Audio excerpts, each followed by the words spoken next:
क्या अभी भी आप कंफ्यूज्ड हैं कि शुरुआत कहां से की जाए? तो यहां मैं आपको 4 चीजें बताता हूं जिन्हें आप अपने आपको ध्यान में रखना होगा इंस्टाग्राम इन्फ्लुएंसर को चूज करते समय। ओके, तो पहला पॉइंट है आप उनकी इंस्टाग्राम एंगेजमेंट को चेक करें।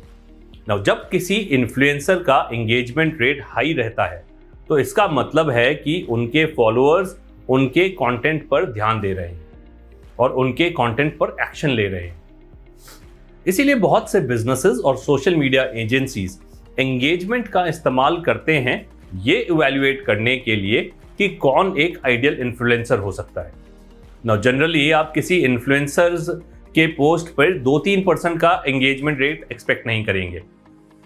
4 से 6% रेशियो बेटर है, एक्सेलेंट है। और जो पोस्ट का एंगेजमेंट 10 या उससे ऊपर 20 के परसेंटेज में है तो वो वायरल कंसिडर किया जाता है। नाउ दूसरा पॉइंट, इन्फ्लुएंसर्स के फॉलोअर्स की क्वालिटी को चेक करें। ऐसा कहा जाता है कि आपको उन इन्फ्लुएंसर के साथ अलाइन करना चाहिए जो आपकी टारगेट ऑडियंस को पुल कर सकें। फॉर एग्जाम्पल, अगर आप एक फिटनेस ब्रांड हैं तो सेंस बनता है ऐसे इन्फ्लुएंसर्स के साथ कोलैबोरेट करना जिनकी टारगेट ऑडियंस आपके टारगेट ऑडियंस से सिमिलर हो। फॉर एग्जाम्पल, कोई योगा इंस्ट्रक्टर या कोई पावर लिफ्टर एटसेट्रा।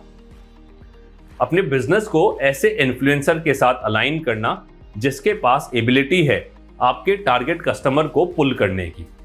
तो ये सबसे बेस्ट वे है एक राइट ऑडियंस की नजर में आने और अपनी ब्रांड की अवेयरनेस बढ़ाने के लिए, और साथ ही अपने प्रोडक्ट को भी क्रिएटिव वे से शोकेस करने की।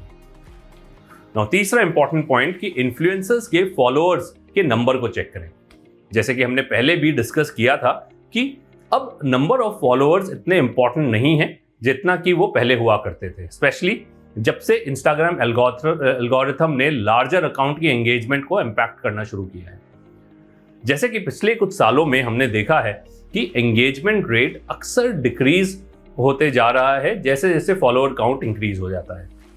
नाउ इन्फ्लुएंसर्स जिनके कम फॉलोअर्स हैं वो अक्सर हायर एंगेजमेंट रेट्स रिटेन करते हैं अपनी पोस्ट पर, वाइल इन्फ्लुएंसर्स जिनके लार्ज ऑडियंस हैं उनकी एंगेजमेंट रेट उनके मुकाबले थोड़ी कम रहती है क्योंकि उनका अपने फॉलोअर्स के साथ एक डायरेक्ट कम्युनिकेशन नहीं होता है। इसका कंक्लूजन ये भी है नहीं कि बिग फॉलोइंग इन्फ्लुएंसर्स के साथ कोलैबोरेट या पार्टनरशिप करना बुरा है, बस मेक श्योर कि वो आपके बिजनेस के लिए एक राइट फिट हो। नाउ चौथा इंपॉर्टेंट पॉइंट है कि बजट रिक्वायरमेंट को अपने कंसिडर करें। एक और चीज जिसको आपको अपने ध्यान में रखना होगा वो है कि इन्फ्लुएंसर पार्टनरशिप करने के लिए कितना वो आपको चार्ज करते हैं। नाउ हमारे सर्वे के हिसाब से बिजनेसेस के लिए बहुत ही कॉमन है इन्फ्लुएंसर्स को फ्री गिफ्ट्स देना रादर देन फ्लैट रेट देना। In fact 77% of businesses free products या सर्विसेज ऑफर करते हैं स्पॉन्सर्ड पोस्ट के बदले में इन्फ्लुएंसर्स को।